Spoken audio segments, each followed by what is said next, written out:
You ever notice how the person who helps everyone ends up needing help themselves and nobody shows up? That's not a coincidence. What I'm about to show you about altruism will completely change how you see selfless people. I'm your friend from Mindly, where we break down the psychology behind everyday behaviors. And today, we're talking about something that sounds beautiful on the surface, but has a seriously dark side when you dig deeper.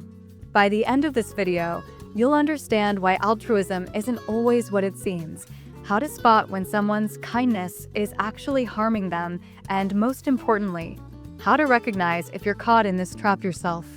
Because here's the thing, true altruism might actually be impossible. The altruism trap. Let's start with what altruism actually is. We're told it's selfless behavior, doing good things for others without expecting anything in return. Sounds noble, right? But here's where it gets interesting. Psychologists have been arguing for decades about whether pure altruism even exists. Because every time we help someone, our brain releases dopamine and oxytocin. We feel good. So, if helping others makes us feel good, is it really selfless? But forget the philosophy for a second. Let's talk about what this looks like in real life. Because the people who pride themselves on being altruistic often end up in the most toxic patterns you can imagine. The phrases they say. Listen for these. Altruistic people, especially the ones caught in unhealthy patterns, say things like, "Oh no, I'm fine. Don't worry about me." Even when they're clearly not fine. "I don't mind, really. I'll just cancel my plans." For the 5th time this month. "You needed it more than I did." While they're drowning in their own problems. "I just want to help, even when nobody asked. I feel guilty if I don't." There it is. The guilt. If I don't do it, who will? The martyr complex. I can't say no, they're depending on me, even when it's destroying them.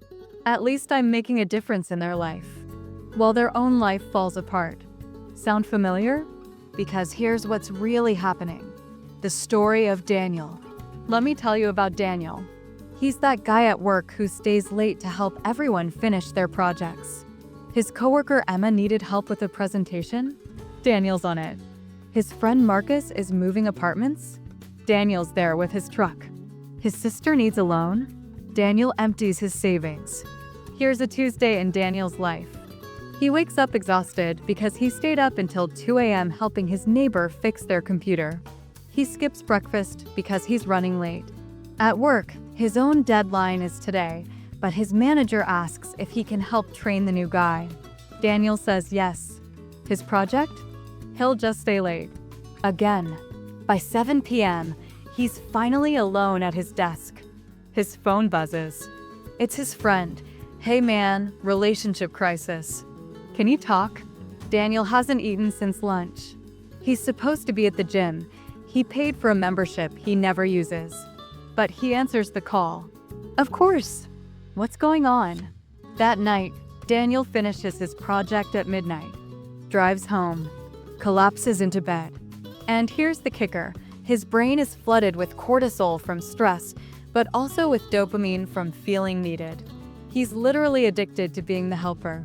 Addicted to the feeling of being indispensable. And it's slowly killing him. When altruism becomes self-destruction. Here's what most people don't understand about altruistic behavior. It exists on a spectrum. On one end, you've got healthy altruism, helping others while maintaining your own well-being. On the other end, pathological altruism. That's when helping others actively harms you, but you can't stop. The scary part? About 70% of people who identify as natural helpers show signs of codependency. They're not helping because they want to. They're helping because they need to be needed. Their self-worth is completely tied to how useful they are to others. Let's break down what this actually looks like in action. How it shows up at work. The altruistic person volunteers for every extra task. They cover shifts, take on projects nobody wants, stay late to help colleagues. Management loves them until they burn out. And when they do burn out, the company just replaces them. Nobody protected them from themselves. In romantic relationships, this is where it gets really messy. The altruistic partner gives everything. They ignore red flags because everyone deserves a chance. They excuse bad behavior because their partner had a rough childhood. They sacrifice their needs, their boundaries, their identity, and their partner often takes advantage. Not because the partner is evil, but because the altruistic person trained them that this dynamic is normal. Here's a conversation I want you to imagine. Alex tells their partner Jordan, "I'm exhausted. I need help around the house." Jordan responds, "Babe, you know I'm stressed about work. Can you just handle it for now?" And Alex agrees. Again, because saying no feels like abandonment. The family dynamic. The altruistic child becomes the family therapist at age 12. They're mediating their parents' arguments, taking care of younger siblings, sacrificing their own needs for family harmony. Fast forward 20 years, and they're still doing it. Still the one everyone calls in a crisis. Still the one nobody thinks to check on. With friends, they're the friend who's always available, always listening, always giving advice, time, money, support. But when they need something, the phone goes to voicemail. The text gets left on read because they've trained everyone that they're the strong one, the one who doesn't need help. The science behind this. Let's talk about what's happening in the brain. When you help someone, your ventromedial prefrontal cortex lights up. That's your reward center. You get a hit of dopamine, the same neurotransmitter involved in addiction. You also release oxytocin, the bonding hormone. Your brain literally rewards you for altruistic behavior. But here's the problem. In people with pathological altruism, this system is dysregulated. They need increasingly larger doses of helping to feel good. It's not metaphorical, it's actual neurochemistry. They develop tolerance, just like with any addiction.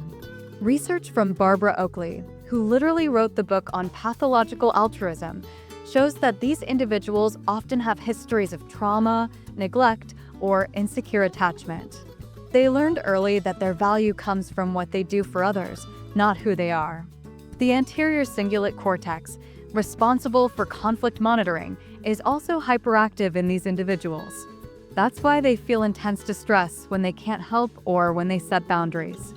Their brain interprets saying no as a threat. The story of Rachel. Rachel thought she was just being a good person. She's a nurse, so caring for others felt natural. But let me show you what her life actually looked like. Her mother calls every day with a new crisis. Her ex-boyfriend texts when he needs emotional support, even though he left her for someone else. Her friends know she'll drop everything to help. And Rachel? She wears this like a badge of honor.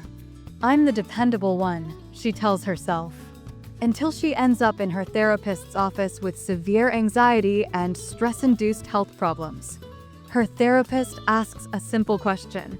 "When's the last time someone asked how you're doing?" Rachel sits there. Can't answer. Because it's been months, maybe years. That's when she realizes the truth. She's not being altruistic. She's being self-destructive. And everyone in her life has learned to take, because she never showed them any different. The real reason this happens. So here's what all of this actually means, and this is the part that'll change everything for you. Altruism, in its pathological form, isn't about kindness. It's about control. Stay with me here. When you make yourself indispensable, you control how people see you. You control whether they stay in your life. You control the narrative you're the good one, the helpful one, the one who sacrifices. And deep down, there's a terrifying belief. If you stop helping, people will leave. Because if they don't need you, why would they want you? That's the wound at the center of pathological altruism.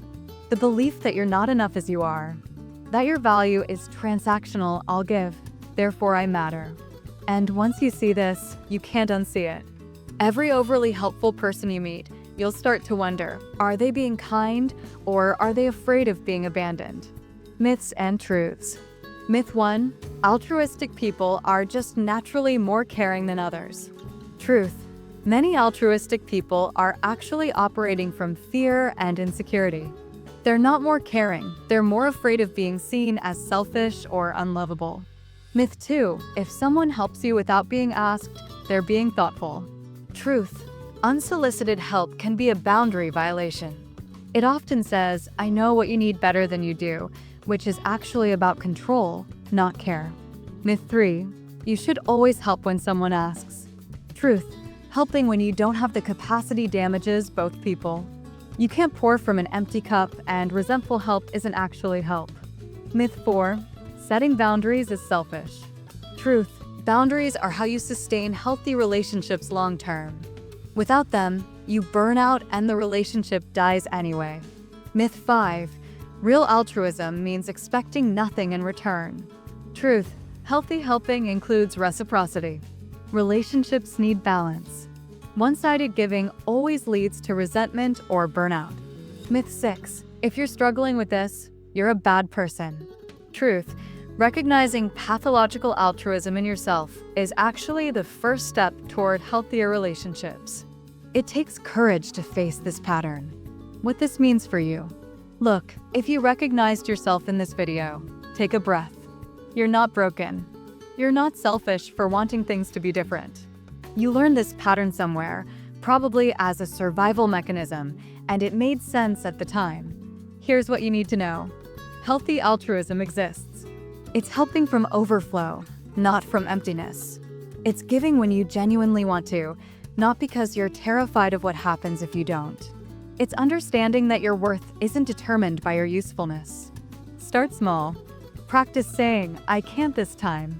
Notice how your body reacts. That anxiety, that guilt? That's just your nervous system freaking out because you're breaking a pattern. It doesn't mean you're doing something wrong.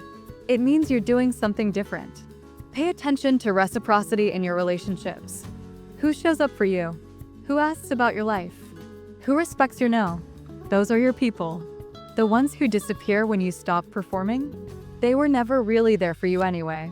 And if this is hitting hard, if you're realizing you've spent years or decades caught in this pattern, talking to a therapist can really help. This stuff runs deep, and you don't have to untangle it alone. The next time someone needs help, ask yourself one question before saying yes. Am I helping them, or am I trying to prove my worth?